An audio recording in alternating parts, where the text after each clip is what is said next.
Voters in a purple state that Donald Trump somehow won in 2024 are pissed and turning against him. Donald Trump's approval in Georgia and many other states that he won is underwater. The latest polling has his approval at a net negative of -6. And that's the polling data that we had going into July. I think it's going to be much worse in some of the more recent data that we're going to be getting very soon. Now, think about what Donald Trump is doing in Georgia. I mean, a full-fledged attack on Georgia, an attack on education in Georgia. Even Republican leadership in Georgia had to sue the Trump administration over frozen after-school and summer program funding with Donald Trump's cuts to the Department of Education. We have Donald Trump rejecting the request from Georgia for supplemental FEMA aid regarding Hurricane Helene. He said absolutely not. Donald Trump cutting millions and millions of dollars to 19 Georgia universities. The universities, whether it's University of Georgia, Emory, Georgia Institute of Technology, Morehouse, Augusta University, University of North Georgia, go on and on and on and on. And he's cut key areas of medical research. He's cut the Peanut Innovation Lab at University of Georgia, a very popular program there. Other programs impacting global food insecurity are being cut in Georgia. And like, why would you do that? It helps the country. It helps Georgia's economy. And also, you know, if you were just trying to be selfish about it, Georgia voted for you. Why? You should be a president for all people. But he seems like really fixated on hurting Georgia, whether it's his beef with Governor Kemp or whatever. I mean, he keeps on going. From The Guardian, their headline was, "You want to see where Trump's tariffs are leading U.S. businesses? Look at Georgia." And it talks about Georgia's economy, $900 billion economy. That's somewhere between the size of Taiwan and Switzerland. Pretty big deal, right? But Donald Trump's tariffs against the world, the attacks on the sovereignty of countries is also resulting in tourism drying up in Georgia. And you hear stories like this: a Georgia town that solidly backed Trump could fall victim to his tax bill's green energy cuts. And this article talks about how these two South Korean companies announced multi-billion-dollar investments to build solar panel and electric battery factories in Northwest Georgia, with federal subsidies helping to close a deal to diversify the local economy in Cartersville. Donald Trump's disastrous budget bill going to potentially result in those factories getting hit hard, maybe shut down, jobs being lost there. That's not to mention the huge amount of people who are going to lose Medicaid right now in Georgia as a result of this disastrous budget bill. We saw people out there protesting in Atlanta and elsewhere for no kings. Let me just share that with you right now from this video. Let's play it. We are now at capacity at Liberty Plaza.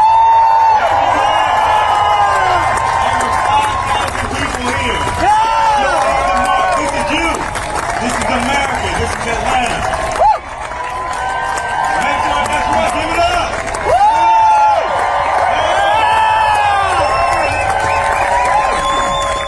Let's bring in Georgia State Senator Jason Esteves.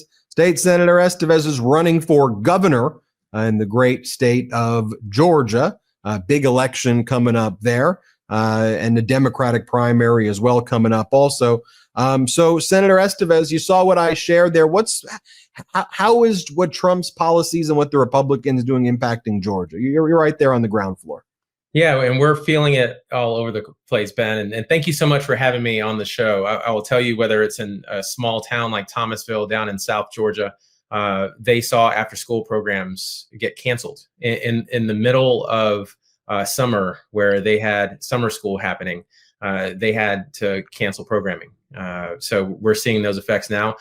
To stay in Thomasville down in South Georgia, they had a sewer project, $30 million sewer project to update their sewer facility and their water treatment, canceled as well, because their federal grant that was provided to them during the Biden administration had the word justice in it.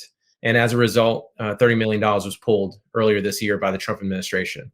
And then you go up to my hometown of Columbus, and you're seeing the colleges and universities in the area have to cut a lot of their research. You go up to Atlanta, the CDC has felt the impact of the Trump administration, where thousands of jobs have been shed.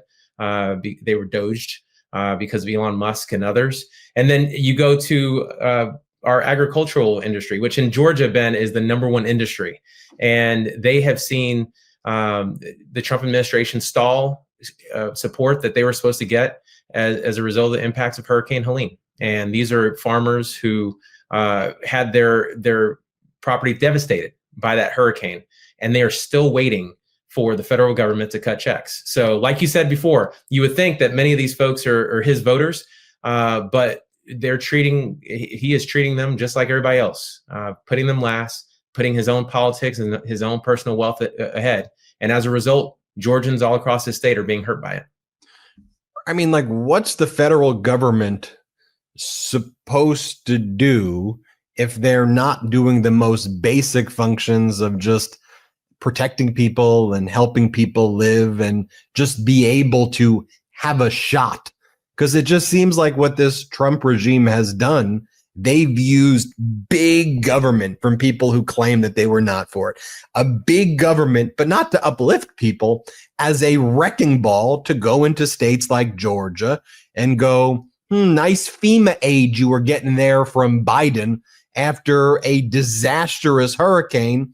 Yeah. Maybe I'm sure it would be nice to keep that aid going, but nah, we just are going to transfer that to the local and state level. And that's just not what local and state levels are equipped to do. That's not built in the budget. So when the federal government says we're not providing FEMA aid, I think, as you said, that just means it's shut down. It's not happening. And the disaster relief is left, just left hanging. That's right. Look, the federal government is ultimately supposed to be the ultimate backstop. It has the capacity to provide services at scale that states and counties and cities just can't do, right? And it wouldn't be smart for us to do it. For example, with hurricanes, Georgia doesn't get hit by significant hurricanes every year. So us having to put into our budget an entire department aimed at that kind of emergency preparation wouldn't make any sense, which is why we lean on the federal government. So the government has the federal government has its benefits, and what we're seeing the Trump administration do is dismantle the federal government so that it could bring on this authoritarian regime that we've seen Trump do not only in his first term, but certainly implement now with Project 2025. And we are feeling those impacts. Working families, those folks who were hoping that they would see some kind of change in the cost of living, they're seeing those costs continue to go up. And Ben, I'm sure you saw today that inflation last month continued to grow at a higher clip than it did the prior month and the prior month before that. So all of these things that Donald Trump was supposed to change with his election, he's doing the exact opposite on. And as a result, hardworking Georgians across this state are hurting, which is why the people of Georgia need state leadership to step up, stop cheerleading these actions, and actually do something about affordability, do something about investing in our families, investing in our communities, investing in our future. And that's why I'm running for governor, because I'm tired of seeing politics being placed ahead of our families. You know, Donald Trump will say about inflation, despite all the data that's out there and our own personal observations, whether it was preparing for a 4th of July barbecue and going, wait a minute, the cost of beef was up significantly. The cost of this and that was up. Whoa, when I go into the shop, I see it is more expensive. I know, I look at the charge, I go, whoa, I may have to cut back on this, or I know it's there. Yeah. When I go fill up for gas, I know it's not $1.98 like Trump's like, it's $1.98. We've stopped inflation. And then they hit us with, the Superman movie, woke Superman, or what we really need to care about is bathrooms. And have you heard about the new volleyball player? And what about this? And so they throw all of these things at us. And How do you break through that stuff when they throw all of that at you and say, stop? Let's just focus on roads. Let's focus on schools. Let's focus on our hospitals. Stop with that stuff, because they spend billions of dollars to pull people into that.